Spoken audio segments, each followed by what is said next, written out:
Selamat pagi Bu Ninik dan teman-teman. Kami dari kelompok 4 akan mempresentasikan buku akuntansi hijau dan ensiklik Laudato Si yang berjudul Menghijaukan Akuntansi dan Akuntan. Kami kelompok 4 terdiri dari Agnes Kowea dengan NIM 182114096, Gemal Gani Sulastri Jegabun dengan NIM 182114106, Francelin Kristensia Ivena Kea Saratri dengan NIM 182114115, Francisca Nasasya Darmawan dengan NIM 182314041, dan terakhir ada Herjuno Baskoro Aji dengan NIM 192341110. Topik yang akan kami bahas hari ini ada 5 topik. Yang pertama dari buku akuntansi hijau tentang penghijauan akuntansi dan agenda penghijauan akuntansi. Dan yang kedua ada dari buku ensiklik Laudato Si tentang polusi dan perubahan iklim serta masalah air. Buku yang ketiga juga ada ensiklik Laudato Si tentang hilangnya keanekaragaman hayati dan penurunan kualitas hidup manusia dan kemerosotan sosial. Yang topik yang keempat juga dari buku ensiklik Laudato Si tentang ketimpangan global dan tanggapan lemah. Serta yang kelima itu ada artikel yang relevan terkait akuntansi hijau. Agenda penghijauan akuntansi. Penghijauan akuntansi merupakan proses untuk mendorong dan menjadikan proses akuntansi dan outputnya menjadi lebih ramah lingkungan. Di sini ada beberapa aspek krusial akuntansi yang perlu dihijaukan. Totalnya ada 6 aspek krusial. Yang pertama ada tujuan dan sasaran pelaporan akuntansi. Yang kedua ada konsep dasar. Yang ketiga asumsi. Yang keempat ada prinsip-prinsip akuntansi berterima umum. Dan yang kelima ada standar dan proses akuntansi. Serta yang keenam itu ada pelaporan dan pengungkapan informasi. Di sini disebutkan ada 2 alasan mengapa akuntansi perlu dihijaukan. Alasan yang pertama itu karena akuntansi merupakan subsistem dari sistem ekonomi dan sistem bisnis yang mempunyai peranan penting dan strategis bagi suatu korporasi. Nah, peranan penting dan strategis itu apa aja sih? Di sini peranan penting tersebut antara lain sebagai alat hitung, di mana alat hitung ini diperuntukkan dengan tujuan menghitung besar kecil laba yang diperoleh dan bagaimana kemampuan suatu bisnis menghasilkan nilai tambah ekonomis untuk modal suatu pemilik atau ekuitas pemilik pada suatu periode. Yang kedua ada sebagai lensa bisnis, di mana ini bertujuan untuk memotret aktivitas bisnis, kinerja, dan posisi keuangan, kekuatan dan ketergantungan, serta resiko dan prospek bisnis sebuah perusahaan pada masa lalu, sekarang, dan masa depan. Nah, peranan yang ketiga itu sebagai alat manajemen. Ini diperuntukkan untuk mempertanggungjawabkan pengelolaan bisnis dan sumber daya ekonomi korporasi kepada pemangku kepentingan. Nah, pada poin yang pertama, alasan pertama ini, akuntansi diminta untuk harus terus berperan aktif dengan membantu ekonomi, bisnis, dan korporasi. Tujuannya untuk mengatasi krisis sosial dan krisis lingkungan dengan menyajikan dan mengungkapkan informasi sosial dan lingkungan seutuhnya dalam pelaporan akuntansi. Ada alasan kedua, bisa dilihat, bisa teman-teman mungkin lihat dari slide ini. Alasan kedua itu akibat dari tudingan sejumlah pihak terhadap akuntansi dan para akuntan yang dianggap sebagai salah satu pemicu krisis. Krisisnya krisis apa sih? Kembali lagi menjadi krisis yang dimaksud itu krisis sosial dan krisis lingkungan. Nah, alasannya apa? Karena ini dilihat dari praktik akuntansi selama ini hanya berfokus pada transaksi keuangan atau yang bersifat keuangan saja. Sementara transaksi atau peristiwa sosial dan lingkungan yang sebenarnya menjadi pilar dasar bisnis cenderung diabaikan dalam proses akuntansi. Akibatnya, informasi akuntansi yang disajikan kepada para pihak untuk pengambilan keputusan menjadi tidak lengkap atau menyesatkan. Nah, di sini penghijauan terhadap akuntansi juga lebih sensitif terhadap isu-isu sosial dan lingkungan, sehingga ini menjadi agenda mendesak bagi dunia dan profesi akuntan, di mana profesi akuntan tersebut memiliki peran strategis, yaitu mendorong dan membantu entitas korporasi mendesain tata kelola ekonomi dan bisnis, serta tata kelola akuntansi yang lebih ramah lingkungan. Di sini ada agenda penting dalam penghijauan akuntansi, di mana yang pertama itu mengembangkan konsep. Di sini mengembangkan konsep maksudnya apa? Di sini mengembangkan konsep bertujuan untuk memungkinkan diakuinya, diukur, diproses, dan dilaporkannya objek transaksi atau peristiwa ekonomi, sosial, dan lingkungan dalam satu paket pelaporan. Serta agenda yang kedua itu adalah mendorong dan mewujudkan akuntabilitas korporasi. Dalam upaya mewujudkan akuntabilitas korporasi, akuntan perlu mengembangkan konsep dan prinsip akuntansi hijau berterima umum, standar akuntansi, dan model pelaporan hijau akuntansi untuk memungkinkan pelaporan pengungkap informasi keuangan, sosial, dan lingkungan secara terintegrasi dalam satu paket pelaporan akuntansi. Nah, dan yang nantinya pelaporan akuntansi itu dinamakan pelaporan akuntansi hijau atau Green Accounting Reporting. Yang ketiga, ada mengembangkan model. Mengembangkan model ini bertujuan untuk mendorong transparansi dan akuntabilitas informasi keuangan, sosial, dan lingkungan korporasi kepada pemangku kepentingan. Dan yang keempat itu ada penghijauan akuntan, di mana penghijauan akuntan itu penghijauan akuntansi ini tidak akan berjalan efektif jika tidak dibarengi dengan penghijauan akuntan. Alasannya apa? Alasannya karena akuntan memiliki peran penting, strategis, dan taktis dalam proses akuntansi dan proses pengambilan keputusan para pihak. Nanti di sini ada terdapat 3 alasan: alasan moral, alasan etika, dan alasan profesional, serta alasan pragmatis atau ekonomi. Nah, selanjutnya akan dijelaskan oleh teman saya. Yang berikutnya, polusi, perubahan iklim, dan masalah air. Next. Yang pertama, polusi dan perubahan iklim. Nah, salah satu masalah yang sering terjadi di dunia ini yakni polusi dan perubahan iklim. Baik, yang pertama yang akan saya bahas adalah polusi. Polusi itu disebabkan oleh 2 faktor. Yang pertama faktor alam dan yang kedua itu faktor manusia. Yang disebabkan oleh faktor alam itu yakni gunung berapi yang mengeluarkan abu dan gas vulkanik, dan kegiatan mikroorganisme. Dari aktivitas tersebut, polutan yang akan dihasilkan berupa gas, debu, dan asap. Dan yang kedua, faktor manusia, yakni asap kendaraan, asap kegiatan industri, pembakaran, baik pembakaran sampah, dan lain-lain, itu akan menghasilkan polutan berupa gas, debu, grit, dan asap.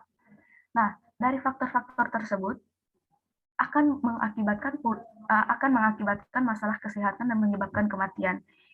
Dari sini juga saya ingin menginformasikan bahwa dalam sebuah artikel yang telah saya baca, merokok juga atau perokok juga, asap yang dihasilkan oleh rokok itu akan merupakan sebuah polusi udara yang walaupun itu ringan, tetapi itu sangat dekat dengan manusia sehingga sering dihirup oleh manusia dan akan lebih cepat reaksinya ke manusia sehingga sering terjadi masalah kesehatan berupa kanker dan menyebabkan kematian.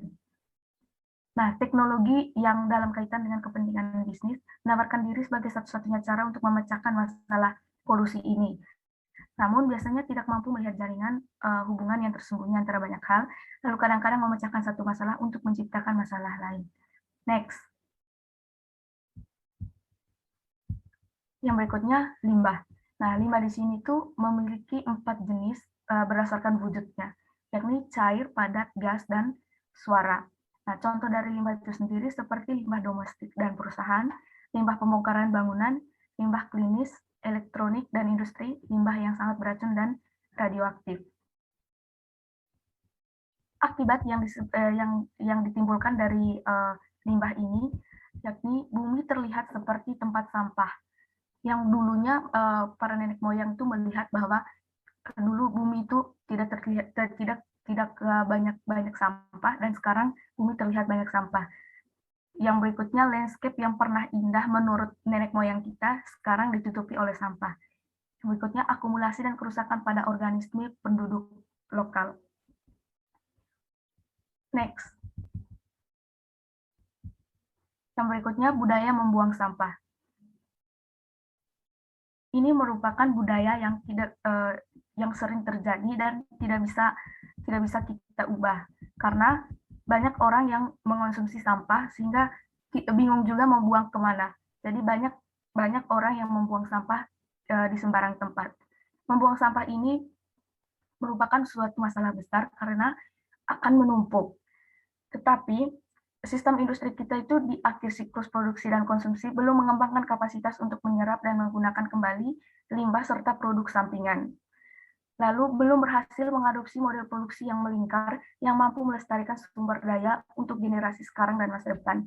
Next. Nah, yang berikut iklim sebagai kesejahteraan umum.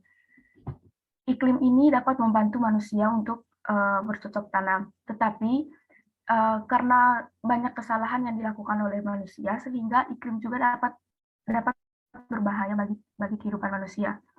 Nah, ini disebabkan oleh aktivitas gunung berapi, bisa perubahan orbit dan poros bumi, siklus matahari, dan konsentrasi gas rumah kaca.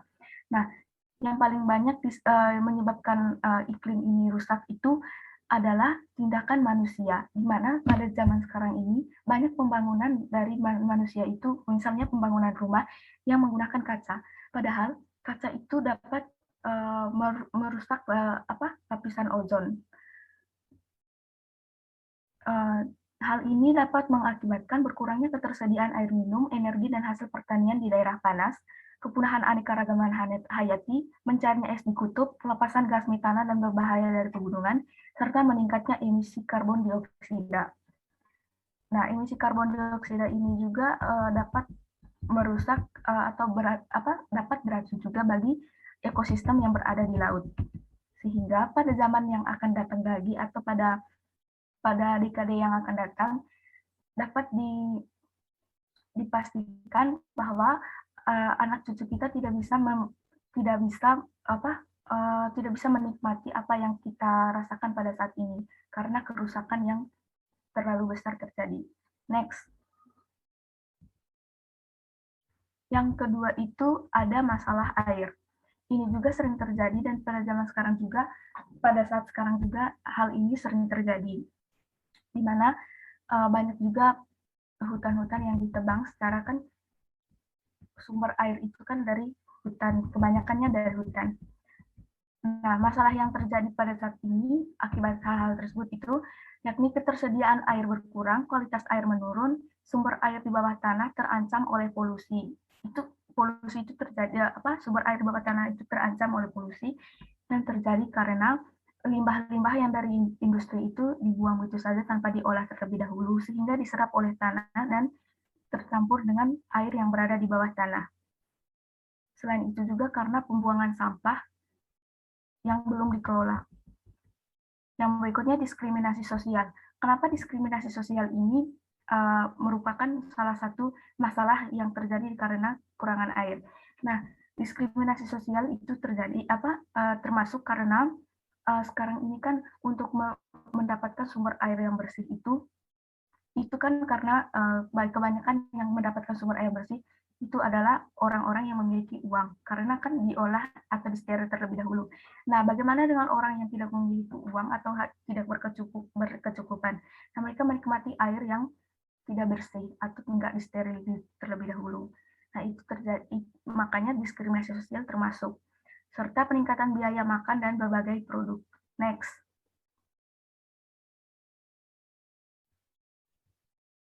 Selanjutnya akan dijelaskan oleh teman saya. Selanjutnya, hilangnya keanekaragaman hayati dan penurunan kualitas hidup manusia dan kemerosotan sosial. Next.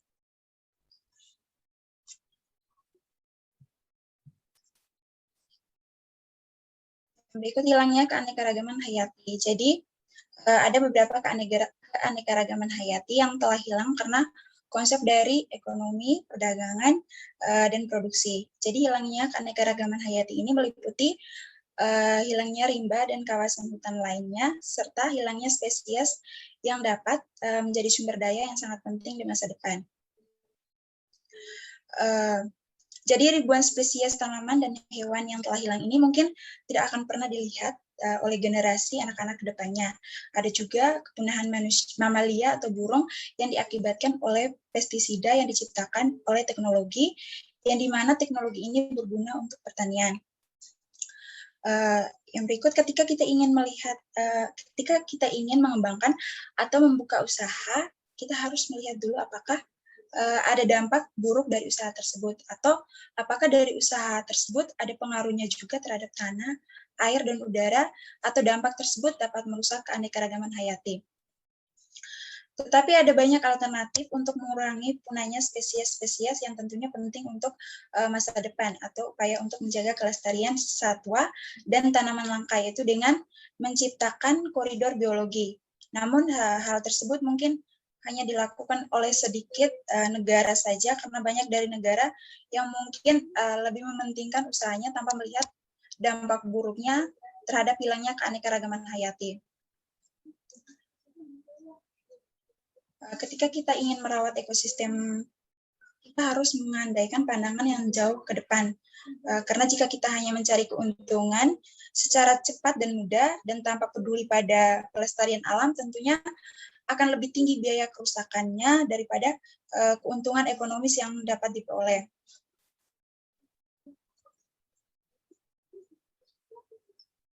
Jadi perlunya diadakan inventarisasi rinci berbagai spesies yang ada di dalamnya untuk melindungi spesies yang telah punah. Next. Selanjutnya, penurunan kualitas hidup manusia dan kemerosotan sosial. Jadi pertumbuhan berlebihan dan tidak terkendali dari banyak kota yang sudah tidak sehat lagi untuk dihuni diakibatkan karena polusi, kekacauan perkotaan, masalah transportasi, dan juga kebisingan.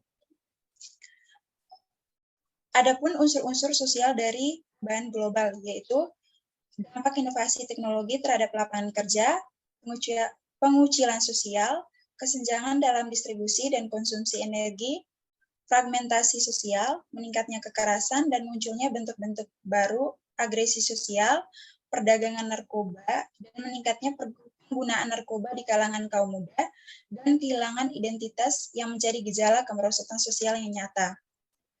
Selain itu, ada juga dinamika media massa dan dunia digital yang hadir di mana-mana yang dapat menghalangi orang untuk belajar hidup dengan kebijaksanaan dan berpikir secara dalam. Selanjutnya akan dijelaskan oleh teman saya.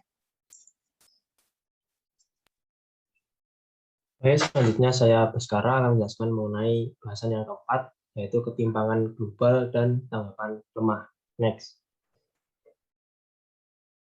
Jadi ketimpangan global merupakan suatu kesenjangan antara sumber daya dan ekonomi pada negara-negara di dunia. Nah, yang dimaksud adalah dalam akses pemanfaatan sumber daya yang ada. Nah, untuk ketimpangan global sendiri adalah dikarenakan adanya ketidakseimbangan dalam perdagangan dengan bidang lingkungan hidup atau pendayagunaan sumber daya alam yang tidak proporsional. Yang pertama akan dijelaskan mengenai penyebabnya. Nah, dalam hal ini penyebabnya adalah disebabkan oleh individu, setiap manusia, kemudian negara dunia, cakupan pemerintahan, kemudian dalam hal ini terkhusus adalah negara maju atau istilahnya adalah utara. Nah, kenapa negara maju menjadi penyebab dari ketimpangan global? Karena mungkin teman-teman juga tahu dominasi antara aktivitas ekonomi di dunia itu perdagangannya polanya dilakukan oleh negara-negara maju. Kemudian negara-negara berkembang itu mengikuti pola yang dilakukan oleh negara maju. Misalnya perdagangan internasional dalam persaingan monopoli dan oligopoli. Persaingan monopoli yaitu negara-negara maju melakukan keuntungan dalam hal di atas normal. Jadi apa yang dijual mungkin tidak dijual oleh negara-negara lain yang menyebabkan keuntungannya lebih tinggi. Kemudian yang kedua, oligopoli itu berkaitan dengan negara maju untuk mengendalikan harga dan mengendalikan produksinya. Dalam hal ini, ketimpangan global dapat disebabkan oleh negara maju atau didominasi oleh negara-negara maju. Yang pertama adalah rendahnya kesadaran. Mengapa ketimpangan global dapat terjadi? Yaitu karena masih banyaknya rendahnya kesadaran dari setiap manusia atau negara-negara di dunia. Nah, di mana kejadian-kejadian yang ada itu terus berulang. Masalah-masalah yang ada selalu dikesampingkan juga. Jadi misalkan ini dari masa ke masa teman hutang selalu ada, misalnya kemiskinan, kemudian ada pengangguran, kemudian ada kriminalitas dan lain sebagainya di antara sosial dan ekonomi, kemudian di lingkungan hidup. Kemudian yang ketiga, terdapat pembatas politik dan sosial. Mengapa ketimpangan global bisa terjadi juga dikarenakan adanya kepentingan politik yang lebih condong untuk dilakukan tanpa mempertimbangkan hubungan antara sosial dan juga lingkungan. Jadi ketimpangan global pun dapat terjadi karena keputusan dari sistem politik yang cenderung tidak mempertimbangkan adanya keputusan dalam hal sosial dan lingkungan hidup.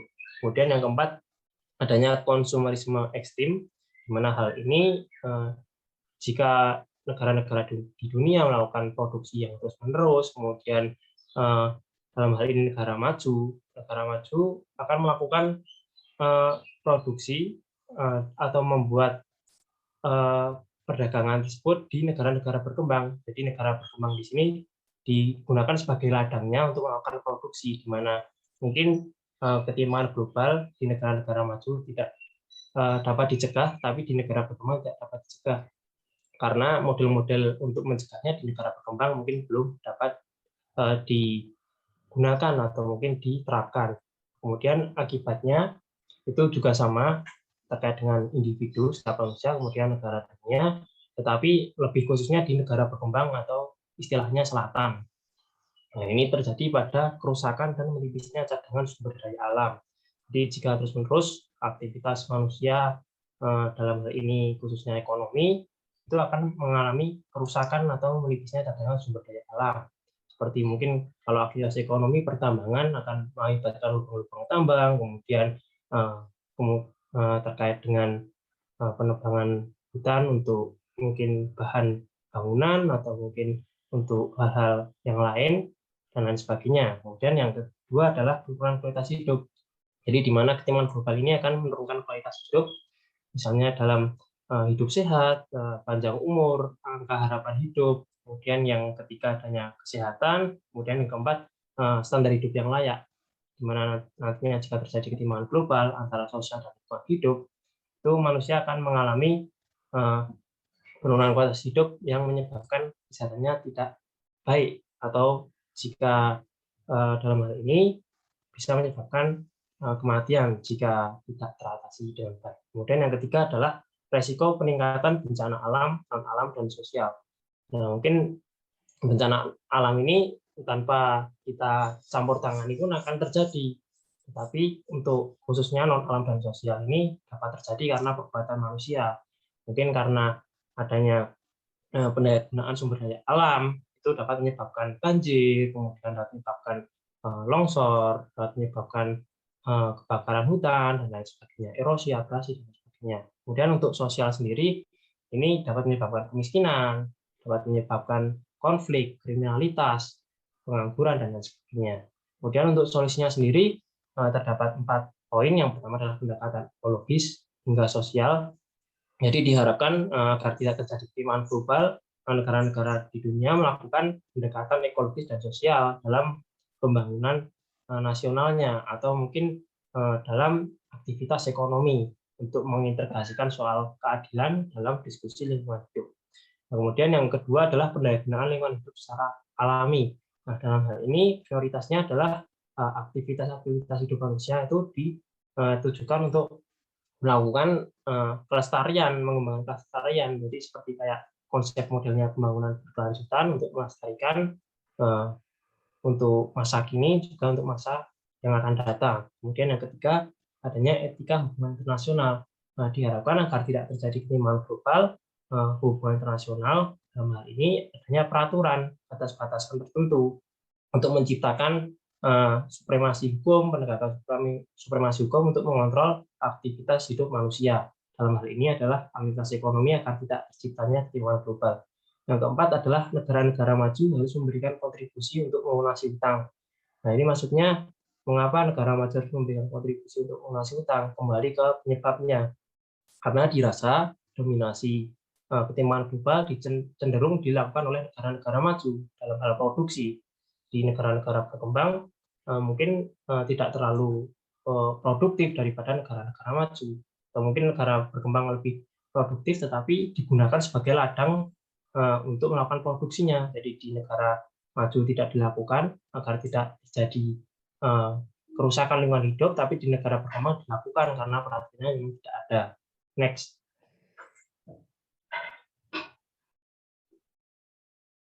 Oke, yang selanjutnya adalah tanggapan yang lemah. Nah, ini yang pertama adalah pendamaian, keindahan, kebutuhan, kebebasan, dan keadilan.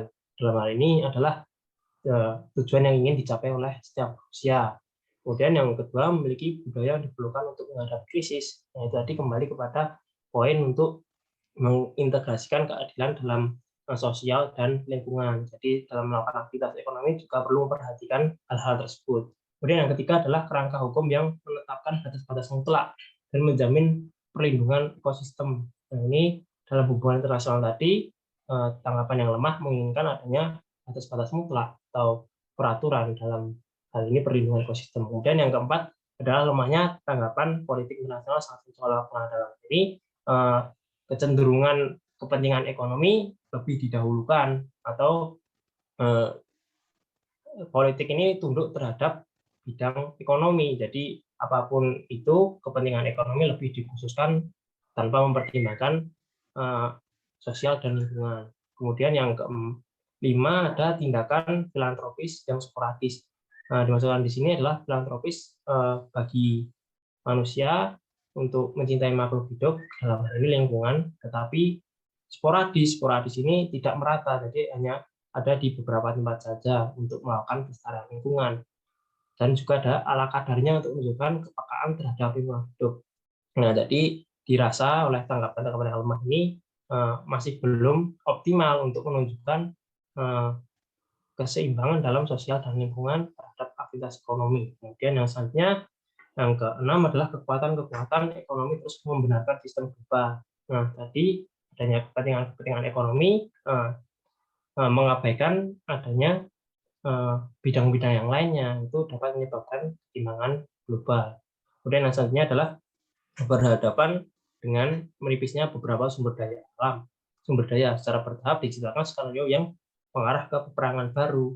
Nah, mungkin kalau teman-teman juga tahu, ini menurut argumen saya, kalau di Indonesia sendiri juga ini terjadi. Karena apa? Menginginkan sumber daya dari suatu negara, karena sumber daya di negara sendiri tidak ada, mungkin Amerika dalam hal ini untuk menguasai Freeport. Nah, itu negara Indonesia seperti diciptakan sebuah skenario konflik antara daerah Papua dengan negara Indonesia itu, agar mungkin untuk konflik tersebut bisa digunakan sumber dayanya. Jadi kan mungkin kalau Indonesia ingin membatasi penggunaan sumber daya yang ada di wilayah Papua, tetapi Amerika tidak ingin, dan itu kayak diciptakan skenario untuk mengarah ke peperangan baru. Itu mungkin juga diciptakan di negara-negara lain skenario tersebut. Dan yang terakhir adalah para uskup Amerika. Nah, ini menjelaskan mengenai kebutuhan orang miskin, orang lemah, dan orang rentan yang dalam debat sering didominasi oleh kepentingan yang lebih kuat. Nah, ini juga merujuk kepada apa yang telah saya sampaikan sebelumnya. Jadi dominasi kepentingan yang lebih kuat, mungkin dalam hal ini politik, itu cenderung mengesampingkan masalah-masalah orang yang lemah seperti orang miskin. Nah, itu semakin menciptakan ketimpangan global, meskipun dalam setiap rapatnya atau kewajiban politik itu selalu ada, selalu dihadirkan masalah tersebut, tetapi sampai sekarang pun tidak teratasi. Next.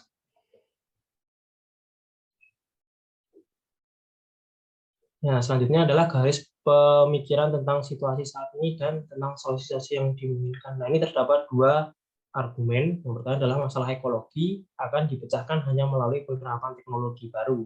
Yang kedua, melalui intervensi apapun, manusia hanya bisa menjadi ancaman atau membahayakan ekosistem global. Dan karena itu, kehadirannya di planet ini harus dikurangi dan segala bentuk intervensinya dicegah.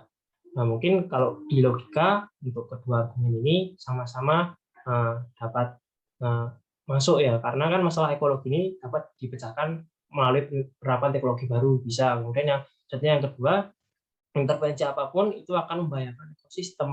Nah, tapi hal tersebut menurut saya juga tetap bisa diminimalisasi, walaupun dua-duanya itu yang kedua adalah kayak harus dikurangi kehadiran manusianya atau mungkin bentuk intervensi yang dicegah. Nah, itu tetap bisa dilakukan dengan meminimalisasi atau melakukan pencegahan dari adanya aktivitas tersebut. Enggak terus dalam hal ini manusianya terus dikurangi secara massal dan lain sebagainya. Nah, mungkin itu yang bisa saya jelaskan. Selanjutnya akan dijelaskan oleh teman saya. Untuk artikelnya, kami menyertakan artikel yang diambil dari web kompasiana.com. Kami akan bahas mengenai pengelolaan limbah yang ada pada PT Swastisidi Amagra. Next. PT Swastisidi Amagra berada di Provinsi Riau, bergerak di bidang pengolahan minyak kelapa sawit dan memiliki perkebunan kelapa sawit mereka sendiri. Kami mendapatkan bukti penerapan kepedulian lingkungan PT Swastisidi dari satu jurnal Universitas Kristen Satyawacana. Dari pengolahan minyak kelapa sawit ini tentunya menghasilkan limbah yang berbahaya jika dibuang begitu saja. Pengolahan ini menghasilkan limbah cair dan padat. Perusahaan ini telah menggunakan teknologi untuk mengolah limbah agar menjadi aman jika dibuang ke sungai. Next.